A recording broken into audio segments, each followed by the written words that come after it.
তেলের বাজার তো ধরেন এই এমইউ হওয়ার সাথে সাথেই এখন মানে ডাউন আমরা বলতে পারি। এবং পাশাপাশি যে আপনি যেটা বললেন যে মধ্যপ্রাচ্যে এই এমইউ হওয়ার ফলে আপনার পুরো বিশ্ব ব্যবস্থায় অর্ডারটা আবার ফিরে আসবে এবং এক্সিকিউট যদি হয় এমইউ কিংবা এইটা 60 ডেজ পরে যদি ট্রিটিটা কনফার্ম হয় মানে বোথ সাইড থেকে, তখন তো পরিস্থিতি স্বাভাবিক হয়ে যাবে। এবং সেই জায়গায় সব থেকে আপনার ইন্টারেস্টিং ব্যাপার হচ্ছে যে আপনি, যদিও আমি একটু ভিন্ন মত পোষণ করব আপনাদের সাথে, এইখানে যেটা দেখলাম ধরেন 2.5 পেজ অলমোস্ট এই আপনার এমওইউ সিগনেচার ইনক্লুডিং সিগনেচার। হ্যাঁ, তো এই এমওইউতে আসলে এখানে আমেরিকার উইনের কিছু নেই, কারণ হচ্ছে এখানে কোনো ইস্যুই বা কোনো ক্লজ বা কোনো এজেন্ডাই আমেরিকার ইস্যু না। যেমন ধরেন সুয়েজ হরমুজ সেটা বলছি আমি যে হরমুজ ওপেন করা, এখন ধরেন হরমুজ তো আগেই ওপেন ছিল, এটা তো আপনার বলতে পারেন যে ইরান ওপেন থাকলো, হরমুজের উপর তার নিয়ন্ত্রণের কারণে তো তেলের বাজার একটা অস্থিরতা হয়েছে, রাইট, এখন আবার আগের মতো হয়ে যাচ্ছে। তার মানে স্বাভাবিক হয়ে যাচ্ছে। আপনি যেটা বলছিলেন যে আপনার নিউক্লিয়ার ফ্যাসিলিটিস নিয়ে বলছিলেন বোধহয়, তো নিউক্লিয়ার ফ্যাসিলিটিস হচ্ছে গিয়ে দেখুন এইটা তো এর আগেও গত বছর যখন জুলাইতে যখন প্রথম অ্যাটাক হয় B2 বোমারু দিয়ে বোমবার দিয়ে, মনে আছে? তখন কিন্তু এটা সেলিব্রেট করেছিলেন মার্কিন প্রেসিডেন্ট যে আমরা ওটা ডিস্ট্রয় করে দিয়েছি। তো যদি ডিস্ট্রয় করা হয় তারপরে এই যুদ্ধ কেন, আবার এই যুদ্ধের পরে এখন আবার কেন কিন্তু বলা একবারও কিন্তু এই ক্লজে আপনি 14টা যে ক্লজ রয়েছে এর মধ্যে কোথাও পাবেন না যে ইরানকে বরং ডিসাইড করতে হবে যে তারা কি করবে, নিউক্লিয়ার এনরিচমেন্ট তারা এই পর্যন্ত রাখবে। সে কি এক ধরনের সভরেনিটি পেল? অবশ্যই সভরেনিটি পেল, কারণ হচ্ছে যে এইটা তো এখন আমেরিকাও তো হচ্ছে গিয়ে আপনার এটা মানে কাইন্ড অফ আপনি বলতে পারেন যে চুপচাপ প্রস্থান, কারণ সে এই ইস্যুতে এখন আর আসতে চাচ্ছে না, কারণ সে বুঝে নিছে বা সে ধরে নিছে এই পুরো প্রক্রিয়াটা, অর্থাৎ এই দীর্ঘ সময়টা ধরে সে বুঝেই নিছে যে ইরান এখন এটা কন্টিনিউ করবে এবং তার মতো করেই করবে। এবং আমি এইটা মানে দ্বিমত পোষণ করি, আমি কখনোই মনে করি না যে নিউক্লিয়ার উইপন সম্পন্ন যদি কোনো রাষ্ট্র থাকে সে সেই জায়গা থেকে ফিরে আসবে। সেটা আসতো যদি ইউরোপের কোনো দেশ হতো, সেটা সম্ভব, কিন্তু আমার মনে হয় না মধ্যপ্রাচ্যে সেটা আপনার হোক ইসরায়েল কিংবা ইরান এই জায়গা থেকে ফিরে আসবে, এটা আমার মনে হয় না। এটা আমার প্রফেসি,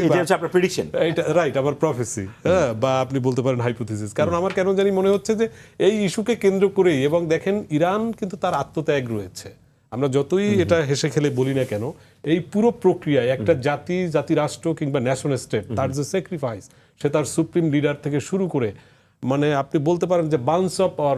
ডজনস অফ পিপল সে হারিয়েছে, এবং যারা হচ্ছে ইরানকে নেতৃত্ব দিয়েছে দীর্ঘকাল ধরে, অর্থাৎ এই ইসলামিক রিপাবলিক হওয়ার পরে। এবং সেই জায়গায় আপনি তারা কতটা অটুট ছিল এই পুরো যুদ্ধ চলাকালীন সময়ে, আপনার বহুভাবে চেষ্টা করা হয়েছে। আপনার যে ইস্যুগুলো ছিল আপনি খেয়াল করে দেখেন একবার, যে তারা প্রথম তাদের টার্গেট ছিল নিউক্লিয়ার ফ্যাসিলিটিস, যেমন তেমনি আপনার রেজিম চেঞ্জ ছিল, সেটাই বলছি, রেজিম তো চেঞ্জ হলো না, রেজিম চেঞ্জ তো হলো না, কোনো কিছুই হলো না, কোনো অবজেক্টিভসই হচ্ছে ফুলফিল হয় নাই, আমেরিকারও হয় নাই, ইসরায়েলেরও হয় নাই, আপনি কোনো কিছুই তো করতে। ইভেন যেটা এখন হয়েছে আপনার যেটা প্রশ্ন, যে যখন বাজার উন্মুক্ত হবে, আপনি যদি ইরানের স্যাংশন, আপনার একটা ক্লোজ আছে তো যে স্যাংশন তুলে দেওয়া হবে, তো এখন তো ইরান বেনিফিটেড হবে, ইরানের বাজার, ইরানে এখন ইউরোপিয়ানরা এখন কে কার আগে তার স্যাংশন তুলবে সেটার প্রতিযোগিতা চলতেছে। এবং